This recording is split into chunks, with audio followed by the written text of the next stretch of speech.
9 నెలల ప్రయాణం కదా. మా పాప యొక్క ప్రెగ్నెన్సీ టైంలో మేము చూసినప్పుడు చాలా కాంప్లికేషన్స్ మేము వింటున్నప్పుడు చాలా టెన్షన్ పడుతూ ఉండేవాళ్ళం. ఒకరోజు యామ్నియాటిక్ ఫ్లూయిడ్ బాగా తగ్గిపోయింది అన్నారు.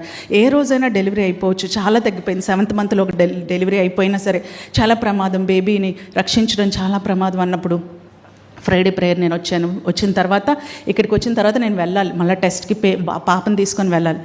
ఇక్కడ ప్రార్థన చేస్తున్నాను, ప్రభా నువ్వు కదా వాగ్దానం ఇచ్చావు. ఆ బాబు ఇంకా తన ప్రెగ్నెన్సీ టెస్ట్కి వెళ్ళేటప్పుడు ప్రార్థన చేయమంది మమ్మీ, ఈసారి అప్పుడే రాకూడదని మేము అనుకుంటున్నాం, దేవుని చిత్తం, కానీ మేము సేవలో బాగా ముందుకు వెళ్ళిన తర్వాత అప్పుడు వస్తే బాగుంటుంది అనుకుంటున్నాం అని చెప్పినప్పుడు మేము ప్రార్థన చేసుకున్నది దేవుని చిత్తం నాన్న, మనం ఏం చేయలేమన్నప్పుడు దేవుడు ఒక వాగ్దానం చేశాడు.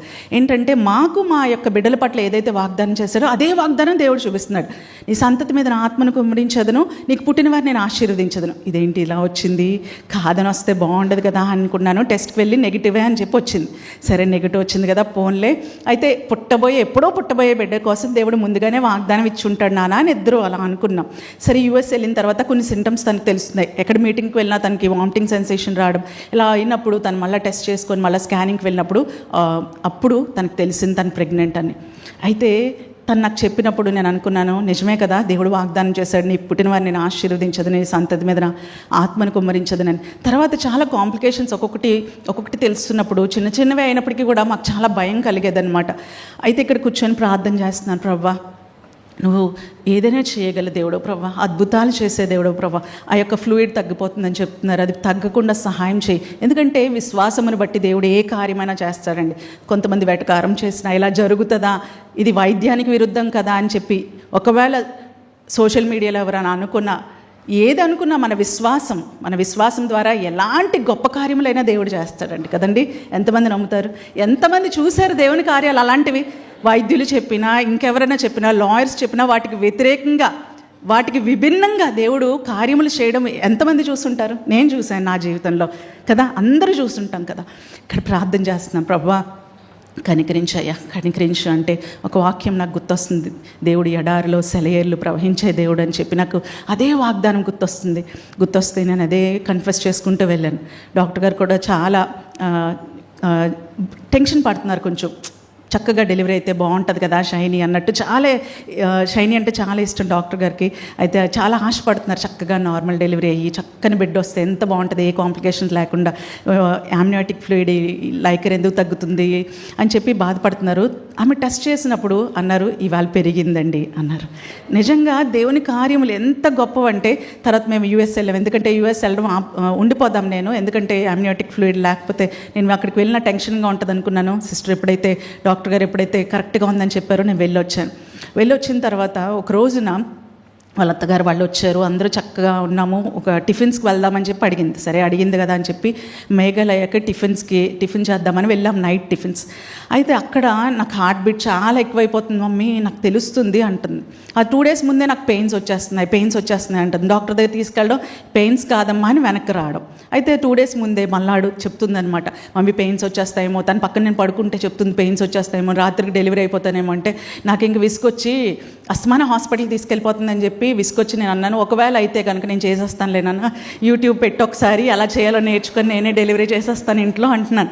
ఇలాగే నవ్వి పడుకునిపోయింది. తగ్గింది మమ్మీ అని చెప్పి కొంతసేపు నాకు అలా నవ్వించాను, కొంతసేపు పడుకొని మార్నింగ్ లేచిన తర్వాత బాగానే ఉంది అంది.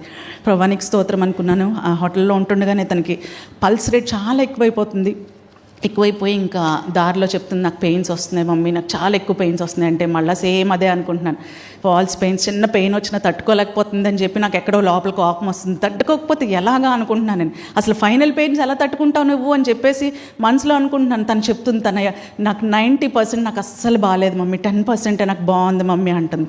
అయితే ఇంటికి వెళ్ళిన తర్వాత కంట్లో నీళ్ళు తెచ్చుకుంది. అప్పుడు వెంటనే అనుకున్నాను, కంట్లో నీళ్ళు తెచ్చుకుంది అంటే ఏదో సంథింగ్ ఈజ్ రాంగ్ అని చెప్పి 10 అయితే వెళ్దామని అర్ధరాత్రి మేము అందరూ కలిసి తీసుకొని వెళ్ళామండి.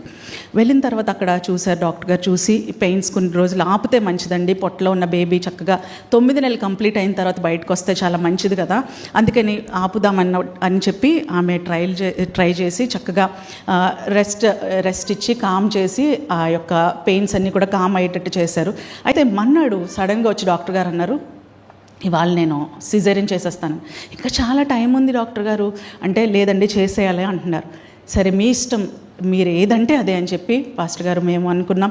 వెంటనే ఈవినింగ్ కల్లా సిజేరియన్ అయిపోయిన తర్వాత డాక్టర్ గారు చెప్తున్న విషయం ఏంటంటే, ఒకవేళ ఇవాళ చేసి ఉండకపోతే, ఇవాళ సిజేరియన్ కనుక చేసి ఉండకపోతే బేబీ హార్ట్ బీట్ ఆగిపోయేది, లైవ్ బేబీ వచ్చేది కాదు. బేబీ హార్ట్ బీట్ ఎప్పుడైనా ఆగిపోవచ్చు. అయితే ప్లెసెంటా వేరైపోయింది, ఇంక బేబీకి అందాల్సిన ఆక్సిజన్ కానీ ఏది అందదు, ఒక్కరోజు లేట్ చేసినా సరే అని చెప్పి ఆమె చెప్పినప్పుడు, నిజంగా ప్రవ్వా చూలాలి గర్భంలో ఏం జరుగుతుందో ఎలా ఉందో మాకు తెలియదు. డాక్టర్కి జ్ఞానం కలిగజేసి కరెక్ట్ టైంకు కరెక్ట్ డెసిషన్ తీసుకొని సిజేరియన్ చేసి చక్కని బేబీ మరి మాకు అందజేసిన దేవాది దేవునికి కోట్లాది వందనాలు తెలియజేసుకున్నాను. ప్రైజ్ ది లార్డ్, హల్లెలూయా. నిజమే కదండి. మనం అనుకోవచ్చు ఎందుకు ప్రభా ఇప్పుడు ఎందుకు ప్రభా, ఆ పెయిన్ రాకపోతే మాకు అసలు తెలియదు, అసలు అంత హార్ట్ బీట్ పెరగకపోతే మేము తీసుకువెళ్ళాం, ఇంట్లోనే ఉంటుంటే అసలు ఏమయ్యేదో కూడా ఆలోచించడానికే భయంగా ఉంటుంది కదండి. కానీ దేవుని యొక్క కార్యాలు ఎంత గొప్పవి. ఒక 2-3 వీక్స్ ముందు పుట్టాడు, అయినప్పటికీ కూడా చక్కని ఆరోగ్యవంతమైన బిడ్డను దేవుడు మా బిడ్డలకి ఇచ్చాడు. షైనీకి, అంకిత్కి కూడా దేవుడు ఇచ్చాడు. ఎంత గొప్ప కార్యం అంటే, నీ సంతతి మీద నా ఆత్మను కుమ్మరించదును, నీకు పుట్టిన వారిని నేను ఆశీర్వదించదును. 9 నెలలు కూడా ఇదే కన్ఫెస్ చేసుకుంటూ నేను ప్రార్థన చేస్తుండేదాన్ని. ప్రభా ఎన్ని కాంప్లికేషన్స్ వచ్చినప్పటికీ కూడా నువ్వు వాగ్దానం చేసి ఇచ్చావు ప్రభా, నువ్వు వాగ్దానం చేసావు, నువ్వు చక్కని బిడ్డనిస్తావు అని చెప్పినప్పుడు ఈరోజు ఆ బిడ్డను చూస్తే ఎంత ఆశ్చర్యం కలుగుతుంది, ఎంత మిరాకులస్గా దేవుడు కార్యములు చేస్తాడని చెప్పి నిజంగా దేవుని నామానికి ప్రతిదినము కూడా మేము స్తోత్రములు చెల్లించుకుంటున్నామండి కదా. మనకి లోపల ఏం జరుగుతుందో, మనకి కంటికి కనిపించినప్పుడు ఏం జరుగుతుందో మనకు తెలియదు, కానీ దేవుడు సమస్తము ఎరిగిన దేవుడు, సమస్తము ఎరిగిన దేవుడు. ఆయన సింహాసనాసీనుడై ఉన్నాడు. ఆయన కన్నుదృష్టి అంత లోకమంతటా కూడా సంచారం చేస్తుంది. అలా సంచారం చేస్తున్న ఆయన కనుదృష్టి మనల్ని బలపరుస్తూ ఉంటుంది, మన పట్ల గొప్ప కార్యములు జరిగిస్తూ ఉంటుంది. కనుక మనం దేనికి భయపడిన అవసరము లేదు. నేను ఇప్పుడు చేయనది నీకు తెలియదు, కానీ ఇక మీదట నీవు తెలుసుకుందు. మళ్ళీ ఒకసారి